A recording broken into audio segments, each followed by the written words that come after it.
अस्सलाम वालेकुम। आज हम बात करेंगे बच्चों में सांस की तकलीफ़ यानी reactive airway disease. Reactive airway disease जो है एक अम्ब्रेला टर्म है। इसके अंदर जो है सांस की वो बीमारियां, वो तकलीफ़ें आती हैं जिसमें सांस की नाली जो है वो तंग हो जाती है, उसके अंदर एक्स्ट्रा सिक्रीशन या रेशा जमा होता है जिसकी वजह से सांस लेने में बच्चे को दुश्वारी होती है और सांस से सीटी की आवाज़ या वीजिंग आती है।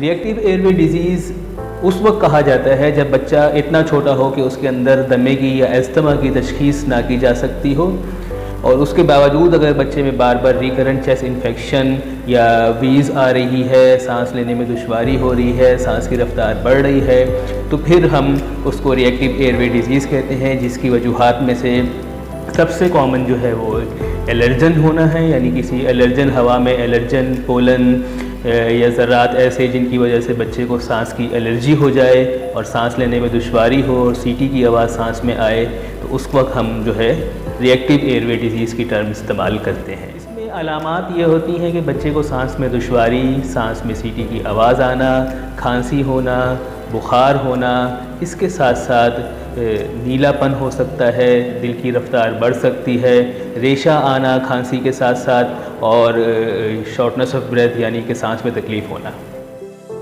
इसमें तीन मेन वजूहात हैं। एक तो ये कि जो सांस की नाली है वो हाइपर सेंसिटिव होती है, बहुत सेंसिटिविटी की वजह से उसमें सोजन आ जाती है, और तीसरी चीज़ ये कि रेशा बहुत ज़्यादा मिकदार में प्रोड्यूस होता है जिसकी वजह से सांस की नाली तंग हो जाती है और सांस लेने में दुश्वारी होती है।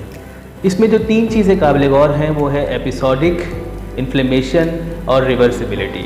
यानी कि ये जो है सीजनल वेरिएशन के साथ जब मौसम तब्दील हो रहा होता है, ख़ास तौर पे नवंबर दिसंबर में या मार्च अप्रैल के मौसम में एपिसोडिक होती है, रिवर्सिबल है इलाज के साथ और बर वक्त तशख़ीस और वैक्सीनेशन के साथ जो है इसका रिवर्स किया जा सकता है इसको, और सांस की नालियों की जो इन्फ्लेमेशन है उसको कम किया जा सकता है नेबुलाइजेशन और मुख्तलिफ़ दवाइयों की मदद से।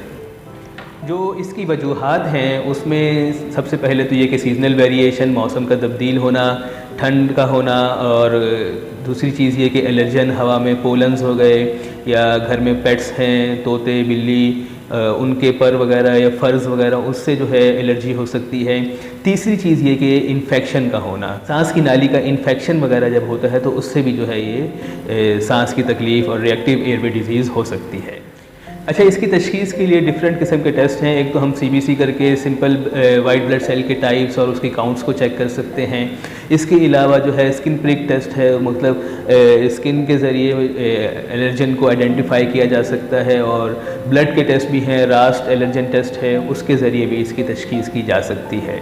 अच्छा, इसके इलाज के लिए वो सिवियरिटी ऑफ डिज़ीज़ पे डिपेंड करता है। अगर बहुत ज़्यादा सिवियर डिज़ीज़ हो रही है, सांस में तकलीफ़ बहुत ज़्यादा हो रही है, तो ऑक्सीजन थेरेपी दी जाती है। इसके साथ साथ नेबुलाइजेशन किया जा सकता है। एपिनेफ्रीन के पेन आते हैं, वो एलर्जन को फ़ौरन कंट्रोल, एलर्जी के इफ़ेक्ट्स को कंट्रोल करने के लिए यूज़ होते हैं। इसके साथ साथ रेस्क्यू इन्हेलर का इस्तेमाल भी किया जाता है। हमारे यहाँ एक कॉमन मिसकंसेप्शन है कि इन्हेलर बुरी चीज़ है, बच्चों को नहीं देनी चाहिए, बच्चे इसके आदी हो जाते हैं और सांस लेना फिर इन्हेलर के बगैर मुश्किल हो जाता है। ये बिल्कुल गलत बात है और एक बिल्कुल मिसकंसेप्ट है, ये रॉन्ग कंसेप्ट है। ये बच्चे इन्हेलर के कोई आदी नहीं होते, इन्हेलर के अंदर कोई स्टीरॉयड नहीं होता। अमूमन आगे चल के जब डिज़ीज़ की सिवियरिटी बढ़ती है तो स्टीरॉइड्स भी यूज़ किए जाते हैं, लेकिन इन्हेल्ड स्टीरॉइड जो है वो नुकसान नहीं करते जो ओरल या IV स्टीरॉइड्स यूज़ करते हैं।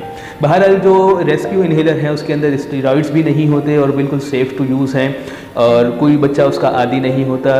रेस्क्यू इन्हेलर की ज़रूरत उस वक्त पड़ती है जब बच्चा किसी खेल कूद की एक्टिविटी में या एक्सरसाइज वगैरह उन चीज़ों में बच्चा इन्वॉल्व होता है, तो सांस ख़राब ना हो तो उसके पास रेस्क्यू इन्हेलर मौजूद होना चाहिए। इसके अलावा कुछ दवाइयाँ हैं जैसे मोंटेलिकास्ट है, वो सांस की नाली की इन्फ्लेमेशन को लॉन्ग टर्म में रोकता है, तो वो प्रिवेंशन के लिए इस्तेमाल होता है। और जब सीजनल वेरिएशन आती है तो उस वक्त जो है जिन बच्चों में ऑलरेडी डायग्नोज होते हैं जो हाइपर सेंसिटिव होते हैं सांस की नालियाँ जिनकी, उनको ये इस्तेमाल करवानी शुरू कर दी जाती है। इसके अलावा फ्लू वैक्सीन जो है वो भी लगाई जाती है। फर्स्ट टाइम जब लगती है तो साल में 2 दफ़ा लगती है, उसके बाद फिर एनुअली हर साल 1 दफ़ा लगती है, जो बच्चों में इन्फेक्शन और फ्लू को होने से रोकती है और बहुत कामयाबी के साथ ये हमारे यहाँ लगाई जाती है।